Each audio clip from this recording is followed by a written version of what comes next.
ना चाहता हूँ कि पैसा आएगा कहाँ से। 20 महीने का आपने टाइम ले रखा है। पैसा वहीं से आएगा जहाँ से मोदी जी लाकर सबके खाते में 15-15 लाख रुपए दे रहे थे। तब तो किसी ने नहीं पूछा पैसे कहाँ से लाएंगे और पैसे कहाँ से बांटेंगे। कोई सेंस बात वादा आपसे करती हूँ और मेरी पार्टी के पैसे जहाँ से आएंगे हम पैसे वहाँ से आएंगे। पैसे केंद्र सरकार से लेने होंगे, पैसे वहाँ से लेंगे, पैसे उधार लेने होंगे, पैसे वहाँ से लेंगे, हर जगह से पैसे लेंगे। दीजिए तेजस्वी जी को कुबेर के दर्शन हो गए, उन्होंने कहा मैं दूंगा, आप चिंता मत करिए। यही हो सकता है और कोई व्यवस्था नहीं है। तेजस्वी जी से ये उम्मीद नहीं कर सकते हैं क्योंकि वो 9वीं फेल हैं और हर चीज में उन्होंने टॉप किया है, लेकिन 9वीं फेल करने में टॉप किया है। क्रिकेट में जब वो क्रिकेट खेले गए थे उसमें फेल किया है, उन्होंने मूवी में भी ट्राई किया, वहां पे भी फेल किया है, तो उन्होंने टॉप तो किया है लेकिन फेल करने में टॉप किया है। तो हमें चैलेंज ना करें, हम वो है जो क्रेडिबिलिटी रखते हैं, हम वो हैं जो जुमलों के लिए जाने नहीं जाते हैं। क्रेडिबिलिटी हमारी थी, क्रेडिबिलिटी हमारी है और क्रेडिबिलिटी हमारी है। ज्यादा नहीं हो गया, मतलब कुछ भी। सर मैं कंचना यादव जी से पूछना चाहूंगा, 2005 के पहले का बिहार देखा है इन्होंने? और वहाँ पे चल होता था, जानते हैं, शाम जब 5 बजता था ना तमंचे पे डिस्को होता था, मोटरसाइकिल छीनी जाती थी, कोई सेफ बाजार से घर नहीं जाता था। वो हमारे दरवाजे के सामने कम से कम 3 घंटा फायरिंग हुआ। हम लोग वहाँ खड़े होकर देख रहे, तमाशा देख रहे थे, पुलिस नहीं थी, थाना बगल में था। तब ये लोग कहाँ थे? कराने वाला कौन था? इनके सांसद महोदय शहाबुद्दीन साहब। यही नहीं, अभी और सुनिए। जय श्री राम दोस्तों, आज हम डिबेट के अंदर देखने वाले कैसे जेडीयू के नेता सहिता प्रिया ने आरजेडी के नेता कंचना यादव को अच्छी तरीके से धोते हैं, क्योंकि आरजेडी के नेता कंचना यादव ने ये कहते हैं कि बिहार के अंदर जितने भी गरीबी है सबको हटा देंगे, क्योंकि बिहार के अंदर नौकरी नहीं है, कह रही है हर घर में एक एक नौकरी देंगे। तो दोस्तों कैसे सहिता प्रिया ने उनको अच्छी तरीके से मजाक उड़ाया, आज हम डिबेट के अंदर वही देखने वाले। उम्मीद करता हूँ आप सबको डिबेट अच्छी लगी। चलो दोस्तों, डिबेट लास्ट तक जरूर देखते रहे। ये शुरू करते हैं। कंचना जी अब वादों पे आ जाते हैं। वो श्वेता जी अभी बताएंगी, तब जब डिक्लेयर होगा ना साझा प्रेस कॉन्फ्रेंस उनको भी करनी होगी। आप लोगों ने एक के बाद एक वादों की झड़ी लगा दी है। देश का हर एक नागरिक, मेरा जैसा सामान्य व्यक्ति भी ये सोच रहा है कि बहुत अच्छे वादे हैं भाई, जनता को इससे बढ़िया और क्या, हर परिवार को एक सरकारी नौकरी मिल जाए, सेविका दीदी कॉन्ट्रैक्चुअल, जो सेविका दीदी अपनी सेवा दे रही है वो सरकारी बन जाए, कॉन्ट्रैक्चुअल जो काम कर रहे हैं वो कंफर्म हो जाए। बट मैडम उसके लिए पैसा चाहिए होता है ना, आपसे औरों ने भी पूछा होगा, लेकिन मैं जानना चाहता हूं कि वो पैसा आएगा कहां से। अगर ग्रोथ भी देखें बिहार की, वो ग्रोथ भी कंपेयर करें, वो इतनी नहीं है कि साहब इतना पैसा आ जाएगा, और 20 महीने का आपने टाइम ले रखा है। पैसा वहीं से आएगा जहाँ से मोदी जी लाकर सबके खाते में 15-15 लाख रुपए दे रहे थे। तब तो किसी ने नहीं पूछा पैसे कहाँ से लाएंगे और पैसे कहाँ से बांटेंगे। कोई सेंस बात पैसे वहाँ से आएंगे जो कैग की रिपोर्ट में 70,000 करोड़ का घोटाला हो जाता है और पैसे का कौन गबन कर ले गया पता नहीं चला। पैसे वहाँ से आएंगे जो दर्जनों पुल हफ्ते के अंदर छलांग लगा के गंगा में गिर जाते हैं और कोई जवाब नहीं मांगता और कोई जवाब नहीं देता कि आखिर में पुल गिरे तो कितने करोड़ों के गिरे और कितने अरबों के गिरे। सारे मंत्री भ्रष्ट हैं, जिनके पास 2010 में 2015 में जिनके पास 20 करोड़ की आमदनी थी, पैसा था, उनके पास आज जो प्रॉपर्टी है वो 50 करोड़ 100 करोड़ पहुँच गई है। पैसा वहाँ से आएगा। 100 करोड़ रुपए एक एक इंजीनियर के घर में जलते हैं रात भर, फिर भी सुबह जो है वो सीबीआई जाकर पकड़ती है और कहां छोड़ देती है ले जाकर। कोई नहीं पूछता कि 100 करोड़ रुपए एक इंजीनियर के घर से पैसे कहां से जले। पैसा वहां से आएगा। पैसे का हिसाब होगा ना, तो पैसे का हिसाब इन्हें देना पड़ेगा। कंचना जी, मैं आपकी इस बात से संतुष्ट ही नहीं हूं, आपको बताना तो पड़ेगा। और नहीं तो क्या, बिकॉज मैं ना एक क्लैरिटी के साथ आपसे कहता हूं, बिहार का बजट 3,17,000 करोड़, अगर उसका मैं रेवेन्यू एक्सपेंडिचर देखूं वो भी 250-260 के आसपास है,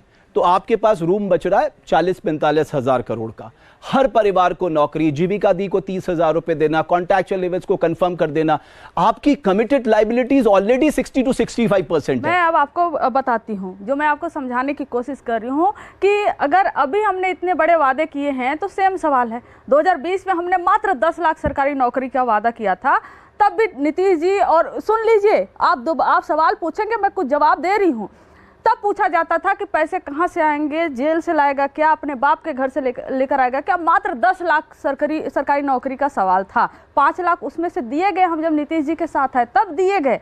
तब तो किसी ने नहीं पूछा कि ये जो रातों रात जो है परीक्षा का फॉर्म भराया और 2 महीने के अंदर सब कुछ हो गया, तो 5 लाख के लिए पैसे कहाँ से आ रहे हैं। और चुनाव के एक दिन पहले, जिस दिन चुनाव अनाउंस होता है बिहार में, उस दिन आप 1 करोड़ महिलाओं के खाते में 10-10 हजार रुपए दे देते हैं और ये कहते हैं कि इससे व्यवसाय शुरू हो गया। 10,000 रुपए में चाइनीज फोन खरीद लीजिएगा आप। 10,000 में व्यवसाय शुरू करवा रहे हैं आप, तब तो कोई किसी ने नहीं पूछा कि अब तक जो पैसे नहीं थे, आपकी बात ठीक है, अब तक जो पैसे नहीं थे आपके पास बिहार को देने के लिए और अचानक से बांटने के लिए, वोट खरीदने के लिए 10,000 रुपए कहां से आ गए 1 करोड़ महिलाओं के खाते में। और जो 30,000 करने की बात है कि गवर्नमेंट एम्प्लॉय स्टेटस का दर्जा उन 1 करोड़ 41 लाख जो जीविका दीदी, ठीक है। अभी कंचना जी को पहले मैं चाहता हूं लिट्टी चोखा खिलाओ भाई लेकिन कंचना जी ने अभी भी मेरे सवाल का जवाब नहीं दिया। वो सारी बातें आपने कह दी, मैं एग्री कर गया, लेकिन मैडम असली बात यह है कि पैसे कहां से आएंगे, ये आज भी सबसे बड़ा सवाल है। पैसे चाहे जहां से लाने पड़ेंगे, पैसे वर्ल्ड बैंक से लाने पड़ेंगे, वहां से लाएंगे पैसे। IMF वर्ल्ड बैंक भी तभी देता है जब केंद्र की सरकार, जब मिनिस्ट्री ऑफ फाइनेंस आपकी रिकमेंडेशन देगी। रिकमेंडेशन अभी भी बहुत सारे, कितना कर्जा अभी तो जेडीयू है ना, कहेंगे डबल इंजन है। पूछ रही हूँ कि आपको मालूम है बिहार पे भी कितना कर्जा है? बिहार का भी जितना बजट नहीं है उससे 1,000 करोड़ रुपए ज्यादा का कर्जा है, अभी कर्जा है। और कहां से आता है? वर्ल्ड बैंक, IMF से आता है। और यही जो सरकार है केंद्र की, ये पास करवाती है। लेकिन क्या इन पैसों से, मैं जो कह रही हूं कि कर्ज लिए हैं, एक भी इंफ्रास्ट्रक्चर या कंपनी या कुछ भी बिहार में स्टैब्लिश कारखाने किए गए? खुद प्रधानमंत्री कहते थे ना कि चीनी मिल खुलवाऊंगा और यही की चीनी के से चाय पीऊंगा। गए तो नहीं अभी तक, धुआं देख रहे थे। बोले मुझे वर्ल्ड बैंक घुमा दिया, ADB घुमा दिया, सब घुमा दिया, मिनिस्ट्री ऑफ फाइनेंस घुमा दिया। से पैसे आएंगे, आप उस समय ये पैसे आएंगे, हम आपको वहां घुमाएंगे। नहीं, आप उस समय ये थोड़ा कहेंगे कि साहब हमने सोचा वर्ल्ड बैंक हमें दे देगा, ADB हमें देगा, देखिए केंद्र सरकार नहीं देने दे रही है। ऐसे थोड़ा होगा। सुनिए ना, आपने तो ये कहा कि मैं दूंगा। सुनिए ना, मैं एक वादा आपसे करती हूं और मेरी पार्टी के, पैसे जहां से आएंगे हम पैसे वहां से लाएंगे। पैसे केंद्र सरकार से लेने होंगे, पैसे वहां से लेंगे, पैसे उधार लेने होंगे, सरकार भी तो उतना ही देगा जितना फाइनेंस कमीशन रेकमेंड कर रहा है। हर जगह से पैसे लेंगे, लेकिन बिहार के हर एक व्यक्ति को सरकारी नौकरी मिलेगी, जीविका दीदियों को सरकारी गवर्नमेंट का स्टेटस मिलेगा। और जो भी बिहार के लिए करना होगा, कारखाने जितने भी लगाने होंगे हम लगाएंगे। हम मोदी जी थोड़ी ना है कि बोल देंगे हवाई चप्पल वाला भी हवाई जहाज में जाएगा और हवाई जहाज का पता ही नहीं है कि एयरपोर्ट कहां पर है। हम मोदी जी तो नहीं है कि 2 करोड़ कह दे कि नौकरी हर साल दी जाएगी और अभी तक पता नहीं है कि कितने लाख में दिए कि 1,000 में दिए। हम मोदी जी तो कंचना जी, अभी आप लिट्टी का स्वाद तो लीजिए। दे दूं, 1.25 लाख करोड़ दे दूं, 90 लाख करोड़ दे दूं और आया कुछ अभी आप स्वाद तो लीजिए। जुमला बोलने वालों में और काम करने वाले में फर्क होता है। आपका सवाल वाजिब है कि पैसे कहां से आएंगे, और जब हम पैसे लाएंगे तो आप ही सवाल हमसे करेंगे। या तो आप मुझसे कह दीजिए, या तो आप मुझे कह दीजिए तेजस्वी जी को कुबेर के दर्शन हो गए, उन्होंने कहा मैं दूंगा, आप चिंता मत करिए। यही हो सकता है, और कोई व्यवस्था नहीं है। हम पैसे लाएंगे ना, तब आप हमको फिर से यहाँ से बैठाइएगा और बोलिएगा, पूछिएगा इतने पैसे ला कहाँ से रहेंगे, तब हम आपको बताएंगे इतने पैसे लाए हम। श्वेता जी को शक है कंचना जी पे पैसे कहाँ से आएंगे? आपको तो पता होगा बजट की क्या स्थिति, आप तो JDU से। शक नहीं है, मुझे यकीन है। अभी पहले कंचना जी को दो। इससे बड़ा बड़ा जुमला हो नहीं सकता है। आप एक बार को प्लीज हम ले। हाँ, आप लीजिए ना हाथ में, आप आराम से खाते हुए बात करिए ना, क्या दिक्कत है? आप मुझे पूरा टाइम देंगे प्लीज? हाँ बोलिए, और मेरे बीच में कोई इंटरप्ट नहीं करेगा। हाँ जी। अब हम बताते हैं, मुझे शक नहीं है, मुझे यकीन है कि इससे बड़ा जुमला हो नहीं सकता है। सही पकड़े हैं आप सुई की नोक से ऊंट को निकाल सकते हैं, लेकिन ये वादा पूरा नहीं किया जा सकता है। रीजन बीइंग, ये ना तो आंकड़ों के तौर पे पॉसिबल है, ना ही संवैधानिक तौर पे पॉसिबल है। अब इसको समझते ऐसे हैं, ये इन्होंने बोल दिया हम हर एक फैमिली के, हर एक परिवार के एक सदस्य को सरकारी नौकरी देंगे। हमारे यहाँ परिवार कितने हैं? 2.96 अराउंड। हम मानते हैं उसमें से 20 lakh already 2.96 crore 96 crore sorry 2.96 crore families हैं, जिसमें से 20 लाख का हमने मान लिया कि हमारे यहाँ ऑलरेडी सरकारी नौकरी में है। बचे 2.76 करोड़। हम एक रेशियो लेके चलते हैं कि हम 4th ग्रेड एम्प्लॉय, ये लोग 30,000 मान लेते हैं। 30,000 हमने मान लिया। चलिए 30,000 का हम कैलकुलेशन निकालते हैं। एक महीने का कितना निकलता है? एक परिवार से एक सदस्य का अगर निकालेंगे, एक महीने का बजट निकलता है। निकाला आपने? जी 8.28। आपने बोला ना अभी 30,000, तो 30,000 के अकॉर्डिंग आप कैलकुलेट करके देख लीजिए। तो आप कह रही हैं जस्ट मुझे पूरा कंप्लीट करने दीजिए, ताकि आप आंकड़ों को देखिए। आंकड़ों के साथ खेला नहीं जाता है, आंकड़ों को समझा जाता है। और हम तेजस्वी जी से ये उम्मीद नहीं कर सकते हैं, क्योंकि वो 9वीं फेल हैं और हर चीज में उन्होंने टॉप किया है, लेकिन 9वीं फेल करने में टॉप किया है। क्रिकेट में जब वो क्रिकेट खेलने गए थे उसमें फेल किया है। उन्होंने मूवी में भी ट्राई किया, वहां पे भी फेल किया है। तो वो उन्होंने टॉप तो किया है, लेकिन फेल करने में टॉप किया है। प्लीज संवैधानिक तौर पे ये राइट स्टेट गवर्नमेंट को है ही नहीं। जिस नीति निर्देशक तत्व के अंदर ये लोग बोलते हैं कि हम लॉ ले आएंगे, वो as per the capacity of state होता है, और कैपेसिटी नहीं है हमारे बिहार स्टेट का लेजिस्लेटिव कॉम्पिटेंस है, वो इतने लोगों को जॉब दे सकता है। आप उसके लेजिस्लेटिव कॉम्पिटेंस को चैलेंज मत करिए। नहीं, हम बताते हैं।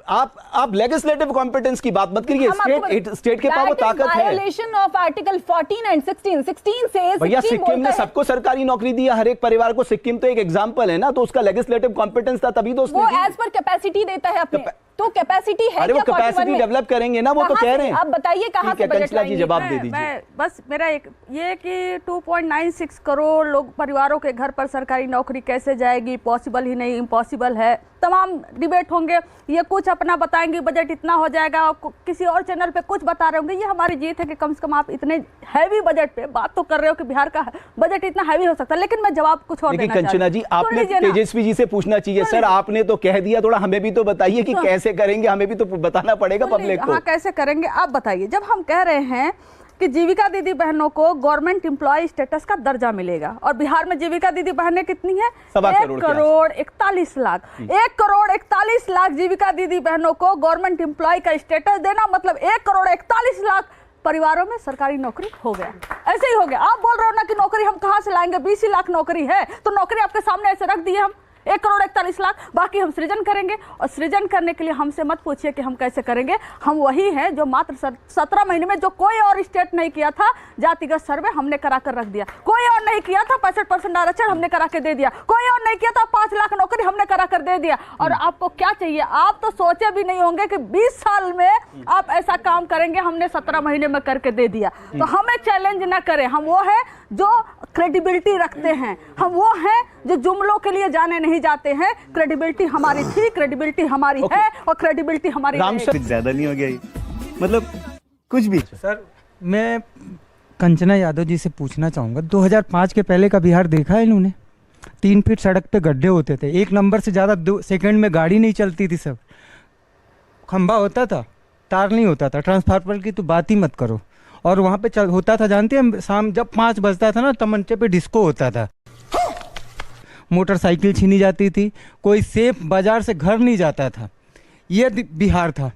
आज उसी बिहार की बात बता रहा हूँ, जो पटना जाने में हम लोग को 5 घंटा 7 घंटा लगता था, 2 घंटे में हम लोग पटना पहुँच जाते हैं सिवान से। ये लोग क्या बात करेंगे? और रही बात नौकरी की, सासा मूसा चीनी मिल किसने बंद कराया? बिहार की जितनी चीनी मिलें बंद हुई, जितने मर्डर हुए किसके ज़माने में हुए? वो दिन नहीं भूले हैं सर। फायरिंग होती, हमारे दरवाजे के सामने कम से कम 3 घंटा फायरिंग हुआ। हम लोग वहाँ खड़े होकर देख रहे, तमाशा देख रहे थे। पुलिस नहीं थी, थाना बगल में था। तब ये लोग कहाँ थे? कराने वाला कौन था? इनके सांसद महोदय शहाबुद्दीन साहब। यही नहीं, अभी और सुनिए। बड़े इनके मसीहा थे। ठीक है, ये लोग क्या बात करेंगे? ठीक है, अब हो गया, बैठ जाइए। पहले का जो बिहार था वो पूरा जंगल राज था, और उस जंगल राज को कंट्रोल किया किसने? माननीय अमित शाह जी ने। और वो मैं बता, सुनिए, कुमार जी वहाँ के मुख्यमंत्री थे। मुख्यमंत्री जरूर हैं, पर बता रहा हूँ कि बीजेपी से हो क्या? हाँ, बीजेपी की बात नहीं कर रहा हूँ। अरे 2 मिनट रुक जा यार, दिमाग खराब मत कर। सुनिए, बता रहा हूँ, आज भी आने वाले समय में बिहार भी जीतेंगे, वेस्ट बंगाल भी जीतेंगे, और दुनिया की कोई ताकत नहीं रोक सकती। और ये भी बता रहा हूं कि आने वाले समय में जो बोल रहे हैं ना, ये जो जितनी मिलें इन्हों लोगों ने बंद करी। कंचना जी, ये जंगल राज आपका पीछा नहीं छोड़ रहा है। हाँ, आपके घर के सामने गोली चली होगी, आप आहत हुए होंगे, हम आपके साथ हैं। लेकिन वीआईपी इलाके में जहां तेजस्वी प्रसाद यादव जी का घर होता है, वहां पर गोली चलती है, और 10-10 राउंड गोलियां चलती हैं, लेकिन कहीं किसी का पता नहीं। सुनना पड़ेगा आपको। बीजेपी बार बार जब जंगल राज कह रही है, तो इसका मतलब वो इम्पैक्ट देख रही है ना, ग्राउंड में इसका इम्पैक्ट हो रहा है। 2 चीजें हैं, आप इससे बाहर नहीं निकल पा रहे। 2 चीजें हैं। एक वह चीज है जो बीजेपी 2005 में बोली जंगल राज आ जाएगा, बीजेपी 2010 में बोली जंगल राज आ जाएगा, 15 में बोली, 20 में बोली, 25 में बोली सिल्वर जुबली लगाएगी क्या बीजेपी? अरे बीजेपी का अगर इतना हिम्मत है तो 20 साल का अपना बताए ना क्या किया 20 साल में। आपको 20 साल का मौका मिला और 14 से आप केंद्र में बैठे हुए हो। इस समय ना हमारे ऊपर उंगली उठाने का नहीं, खुद की तरफ उंगली करने का समय आया है। आपको जवाब तो देना पड़ेगा। हर बार जंगल राज के मुद्दे पर चुनाव आप नहीं जीत सकते। इस बार अगर जंगल राज करोगे तो हम मंगल राज जो आपका चल रहा है ना, हम वो भी आंकड़े सामने लाकर रख देंगे। हिपोक्रेसी की भी सीमा होती है। इसलिए मुद्दों पर हिसाब दीजिए, 20 साल का हिसाब दीजिए, लेकिन 20 साल से तो जीत रहे ना। अभी बिहार की दो बेटियों को आपस में बल्कि स्माइलिंग फेस के साथ एक दूसरे को देखना चाहिए। ये तो चुनावी मुद्दा है।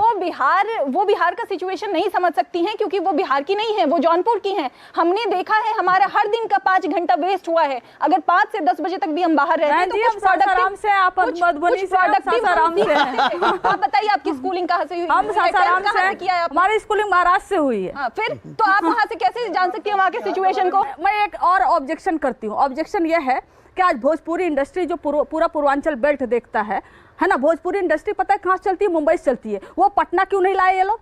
इनसे पूछती हूँ मैं। भोजपुरी इंडस्ट्री, हमारे भिखारी ठाकुर जी भोजपुरी को इतना बड़ा फैलाए, इतना बड़ा बनाए, लेकिन भोजपुरी इंडस्ट्री कहीं और से ऑपरेट होती है। क्या इनकी हिम्मत नहीं थी भोजपुरी इंडस्ट्री को पटना में लेकर आ रही है? आप लोगों ने छोड़ा ही नहीं था। आप लोगों ने बिहार को छोड़ा ही नहीं था। आप दिल्ली में क्यों है? आप दिल्ली में क्यों? आप ये बताइए, आप दिल्ली में क्यों? आप बताइए, आप बिहार क्यों नहीं गए? हम अच्छा, गजब बेइज्जती है। हम दिल्ली में हैं 8 साल से। हम महाराष्ट्र में रहे, हम दिल्ली में हैं। हम इसलिए हूँ कि 2090 से या 1990 से 2005 तक आप लोगों ने मजबूर कर दिया था हम लोगों को पलायन करने। बिहारियों को मजबूर अभी वापस क्यों नहीं गए? बिहारियों को मजबूर कर दिया था। सही हो गया, अभी क्यों नहीं दादागिरी गए? होती थी वहाँ पे। अभी सब सही हो गया, बहन अभी क्यों बेटियां नहीं लौटे? सुरक्षित नहीं थी। अभी क्यों नहीं लौटे? मैडम, इंडस्ट्री को बहन ज्वाइन कर बेटियां लिए। नहीं अभी क्यों नहीं लौटे? अभी क्यों नहीं गए? चलो ठीक है। 20 साल में क्यों नहीं लौटे वापस? वाह दीदी, वाह दीदी। नहीं दीदी वाह। दोस्तों आप लोगों ने देखा कैसे जेडीयू के नेता सस्ती प्रिया ने आरजेडी के नेता कंचना यादव को अच्छी तरीके से धोया, और ऐसे धोना भी चाहिए, क्योंकि ये जो कंचना यादव ने ये पगला गई है, और जो आरजेडी के नेता जितने भी पार्टी के नेता है सब कुछ पगला गई है। क्योंकि बिहार के अंदर घर घर एक नौकरी देना, घर घर एक नौकरी देना, ये तो मुसीबत है। क्योंकि हिंदुस्तान के अंदर इतना बजट नहीं है, और बिहार के अंदर तो देखो, बिहार के अंदर इतना भी बजट नहीं है कि शुरू से आके कोई पार्टी एक घर घर में एक नौकरी देंगे, ये तो हो ही नहीं सकता है। तो आप लोगों ने देखा कैसे जेडीयू के प्रवक्ता ने इन सब आरजेडी के नेता को अच्छी तरीके से धोया, और ऐसे धोना भी चाहिए, क्योंकि इनका कॉमन सेंस बोल रहते हुए कुछ है नहीं। तो दोस्तों उम्मीद करता हूँ आप सबको डिबेट अच्छी लगी। अगर अच्छी लगी होगी तो चैनल को सब्सक्राइब करें, वीडियो को लाइक कमेंट शेयर करें। जय हिंद, वंदे मातरम, भारत माता की जय।